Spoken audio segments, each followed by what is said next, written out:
নমস্কার, সকলকে আমার প্রণাম জানিয়ে আজকের যে কবিতাটি পাঠ করব, কবিতার নাম পাগল ষাঁড়।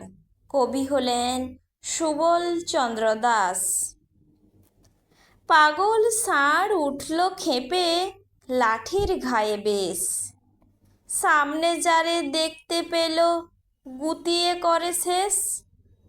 ভয়ে ত্রাসে আঙুর মাসি পুকুরে গেল পড়ে, পাকার ব্লকে ঘষায় তার চামড়া গেছে ছড়ে। কাদের বুড়ো দৌড়ে লুকোয়, দরজা দিল এঁটে, দুধের শিশু পাশের বাড়ি দাওয়াতে হেসে লুটে। এসব দেখে জুটল এসে গাঁয়ের লোকজন, দরজা ভেঙে ঢুকলো তারা যারা ছিল আপন। বুড়োকে দিল চোখ মুখেতে অনেকখানি জল, ক্ষীণ স্বরেতে বলল বুড়ো গায়েতে নাই বল। নমস্কার।